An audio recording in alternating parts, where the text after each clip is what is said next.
गोविन्दाय नमो नमः।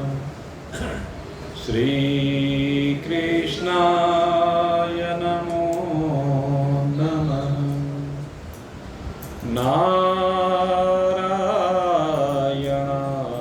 नमोस्तुते।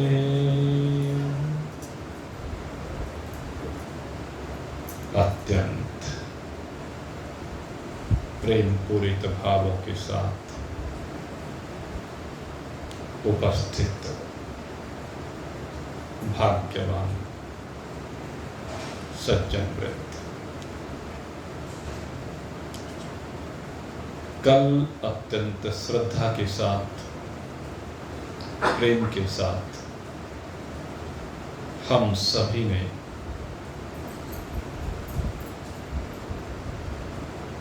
गुरुदेव का पूजन किया। बड़े भाग्यशाली होते हैं वह जीव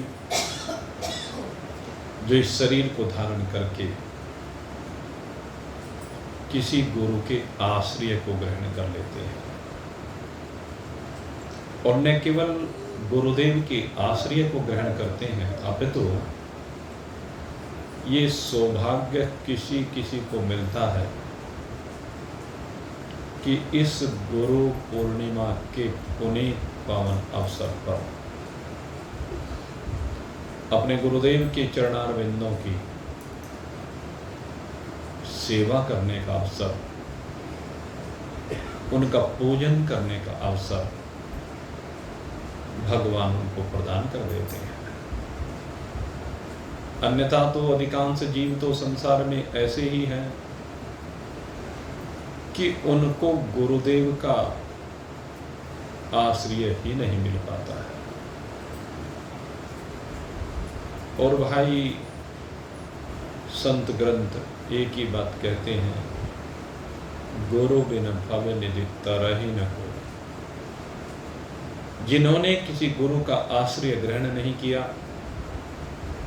वह भवनिधि तर ही नहीं सकते।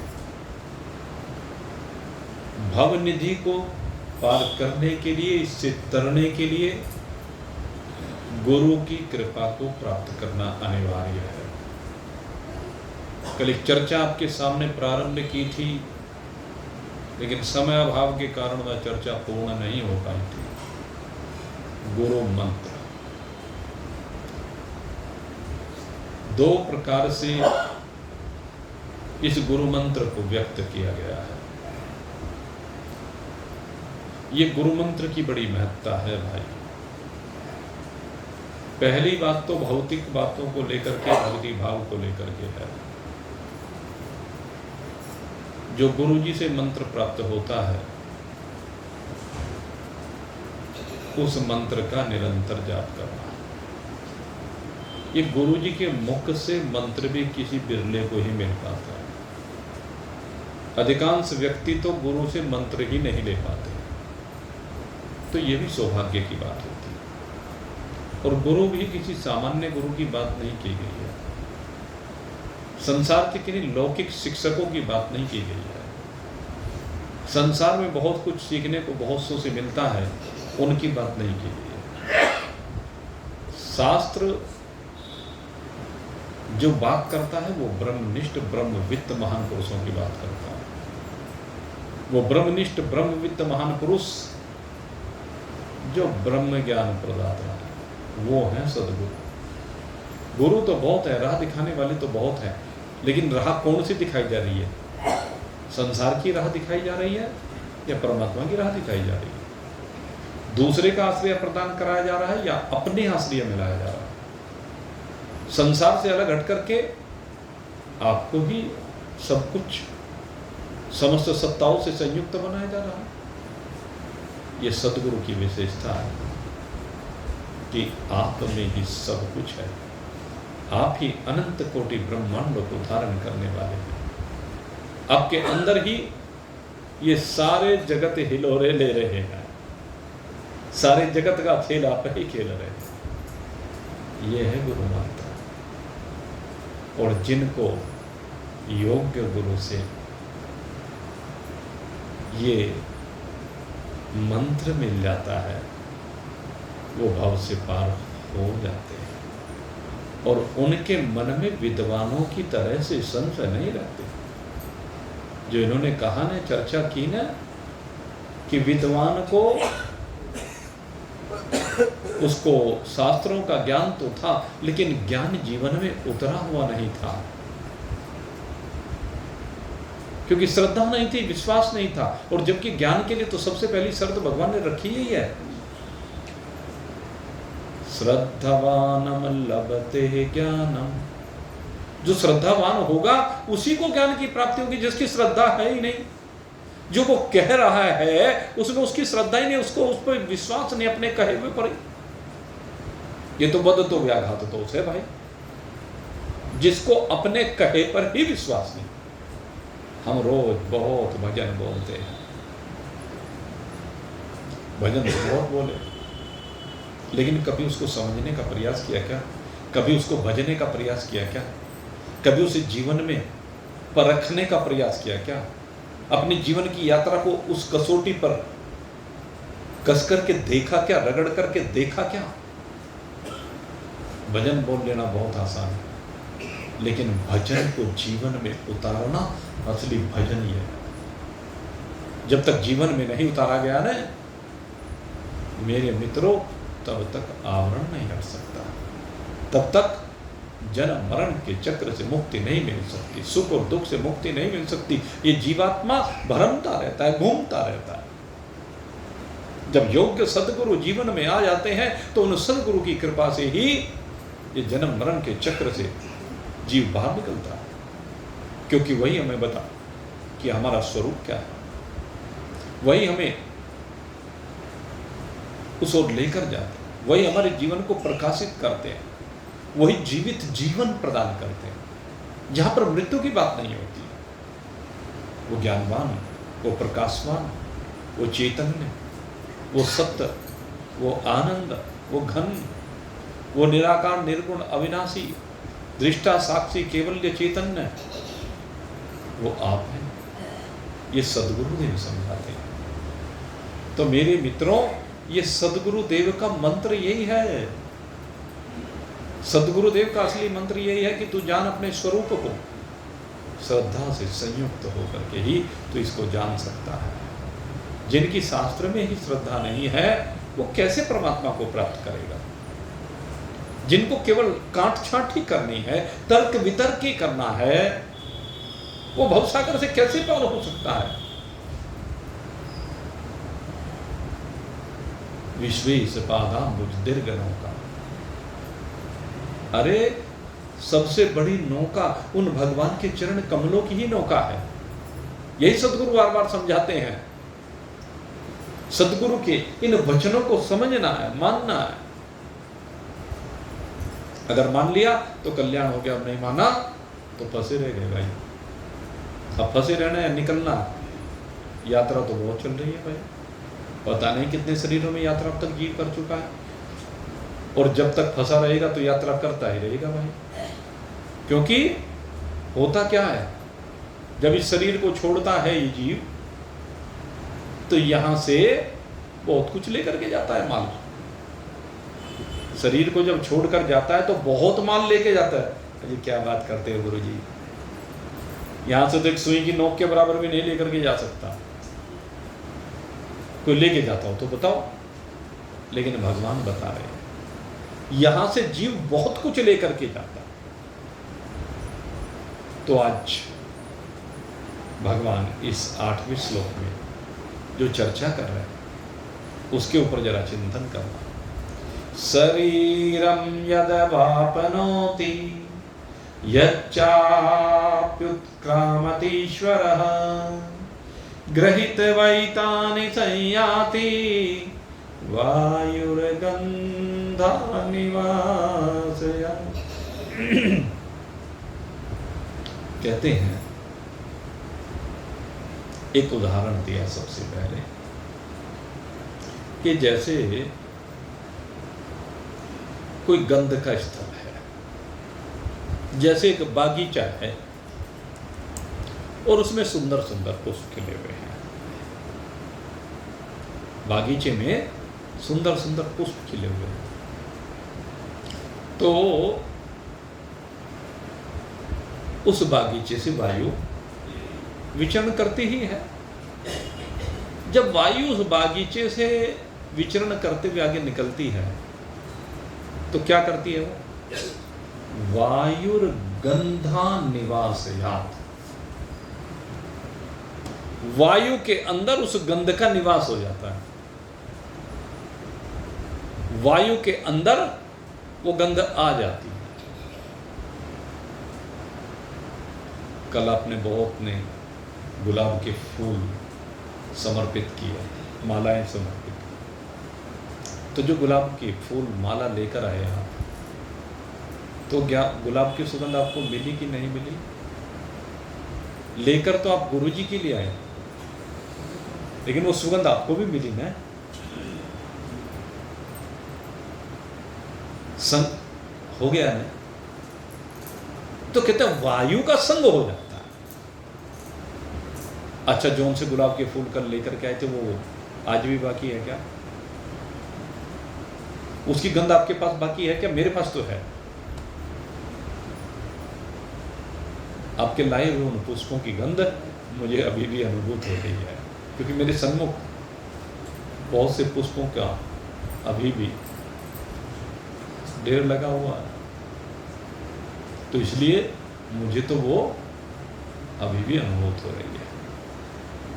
लेकिन खैर, भगवान कहते हैं वायुर्गंधा निवासी,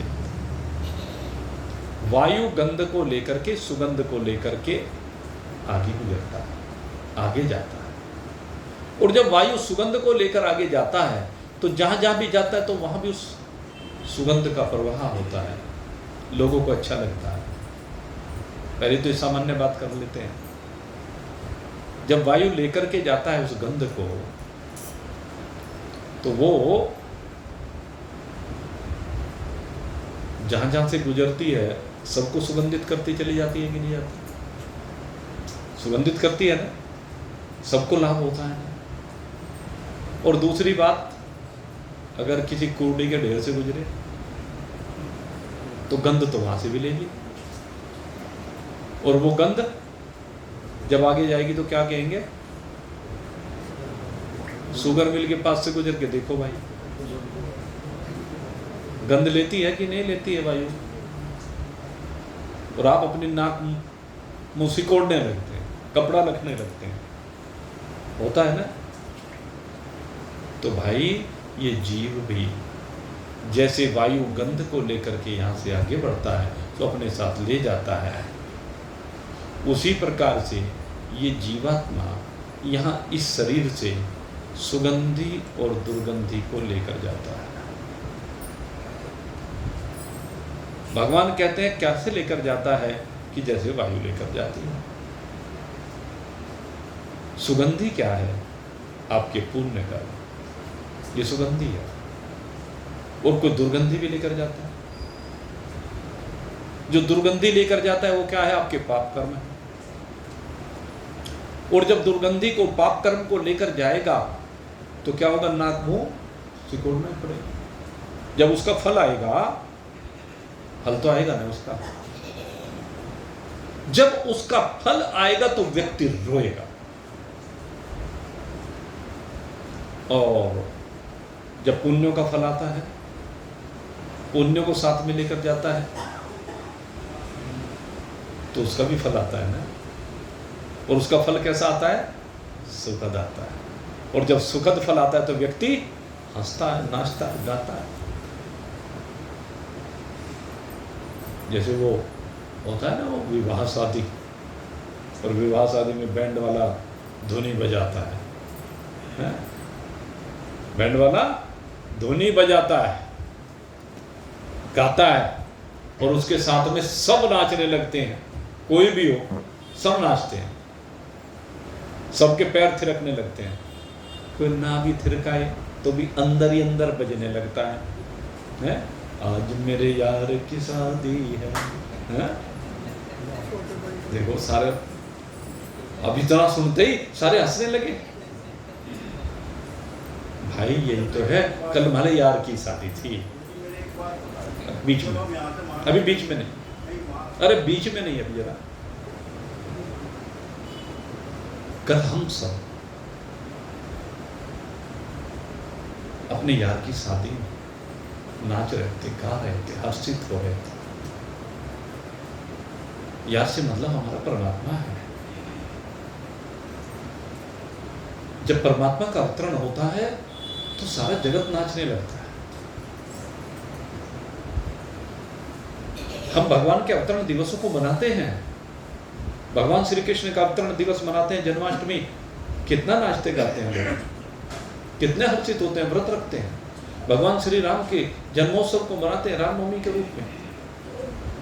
और कल हमने भगवान वेद व्यास के जन्मोत्सव को मनाया। और ये जिनको सौभाग्य मिलता है, ये जिनको सौभाग्य मिला है, जिनको ये सुख मिला है, वो कौन है? वो हैं जो सुगंधि को साथ में लेकर आए, जो पुण्य कर्मों की खेती करके इस आनंद को, इस सुख को साथ में लेकर के आए। और इससे अगली बात मैं करता हूं, जब आप यहां पर निर्लिप्त हो जाते हैं, अभी तक बात की मैंने सुगंधि की, अब बात करता हूं उस वायु की।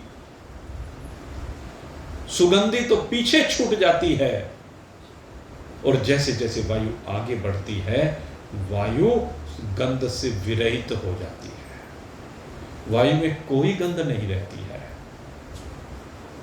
इसी प्रकार से जब सदगुरु से उपदेश प्राप्त किया जाता है, तो ये पुण्य और पाप कर्मों की सुगंधि और दुर्गंधि दोनों पीछे छूट जाती है, और वायु अकेला, निर्मल, असंग, अपने आप में अकेला रमने लगता है।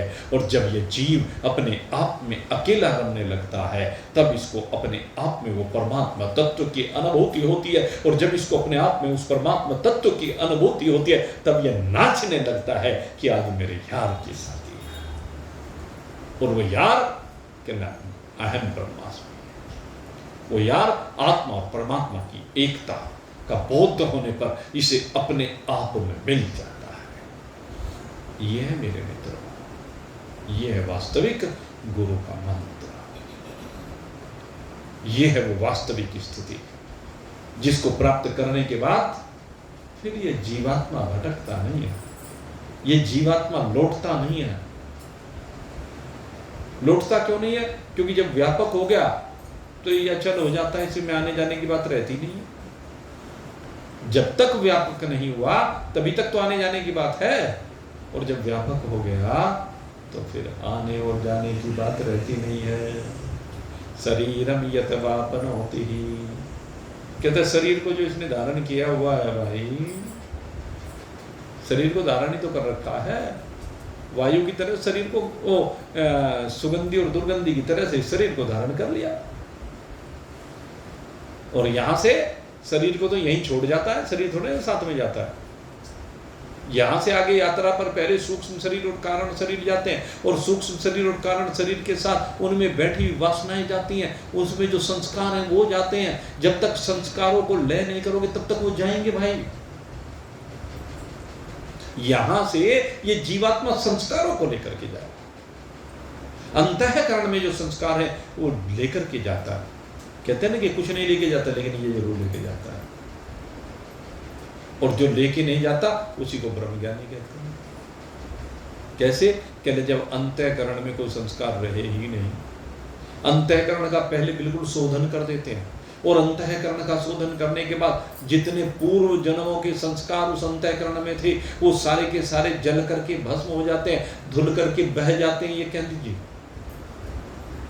और अंतःकरण शून्य अंतःकरण, जिसमें कोई वृत्ति नहीं है, जिसमें कोई संकल्प नहीं है, जिसमें न अनेकों विकल्प हैं। क्योंकि जब संकल्प ही नहीं है तो विकल्प कहां से आया? संकल्प और विकल्प की सीमा से जब बाहर ये जीव निकल जाता है तो अंतःकरण जीरो, और जीरो अंतःकरण जब होता है तो फिर न आने की बात रहती है न जाने की बात रहती है, फिर तो सार्वभौम सत्ता है, फिर तो केवल वासुदेव, एक अकेले वासुदेव है, उसके अलावा और कुछ नहीं है? एक वासुदेव के अतिरिक्त और कुछ नहीं है। वासुदेव माने अपना आत्मा, वासुदेव माने अपना परमात्मा, आत्मा ही केवलम सर्व, अपनी आत्मा मात्र रह जाती है। और नहीं तो संस्कार कैसे लेकर के जाता है? कहते हैं यहाँ से ब्राह्मण बने के संस्कार ले जाएगा, यहाँ से क्षत्रिय बने के संस्कार ले जाएगा, यहाँ से वैश्य बने के संस्कार ले जाएगा, यहाँ से शूद्र बने के संस्कार ले जाएगा, ब्रह्मचारी के संस्कार ले जाएगा, गृहस्थी के संस्कार ले जाएगा, वानप्रस्थी सन्यासी के संस्कार ले जाएगा। ये मत सोचना कि सन्यास ले लिया तो छुट्टी हो गई। सन्यासी गृहस्थी से भी ज्यादा बंधे पड़े हैं भाई। जब सन्यासियों को जाके अंदर से देखोगे ना तब पता चलता है। सन्यासियों को भी जब जाकर के देखते हैं, उनके बीच में रह करके देखते हैं, तो जितना ईगो आपकी है उनकी उससे भी कहीं ज्यादा भी मिलती है। ऐसे भी है उन सन्यासियों में कोई महात्मा होता है। कोई महात्मा कैसा होता है? जैसे कबीर की पत्नी। मुझे कबीर की पत्नी बहुत अच्छी लगती है। कबीर की पत्नी की क्या बात करेंगे, और उसका एक ही दृष्टांत वो कपाट खोल देता है, वो है अंतःकरण शून्य। कबीर दास ने दोपहर की धूप खिली हुई खुले आंगन में बैठे हुए सूर्य देव चमक रहा, और उसमें पत्नी को आवाज लगा कि जाओ दीपक जला करके ले आओ। वो दीपक जला करके ले आई, और जब जला करके ले करके आई तो पुनः वापस कर दिया, कहने जाओ वापस ले जाओ। दीपक को वापस भी कर दिया। लेकिन कबीर की पत्नी ने ये नहीं पूछा क्यों तो तुमने मंगाया और क्यों तुमने भेज दिया। इस दोपहर में दीपक का क्या? सूर्य को दीपक जला दिखाना चाहते हैं। कोई अंतःकरण में संकल्प नहीं है। एक संकल्प कबीर ने पैदा किया कि दीपक जला दो, तो जला दिया। जला के यहां ले आओ, तो ले आई। ले जा करके अंदर रख दो, रख दिया। कुछ लेना ना देना, मगन बस है। ये है कबीर की पत्नी की भूमिका, इसलिए मुझे सबसे अच्छी लगती है। ये श्रद्धा जो होती है ना, ये जो विश्वास होता है ना, उसके मन में विश्वास है कबीर ने मंगाया है तो कुछ करता ही होगा, कुछ बात होगी, और भेज रहा है तब भी कोई बात होगी। मुझे क्या, जो होगी सो हो, पूछने की भी आवश्यकता नहीं, क्या जरूरी है।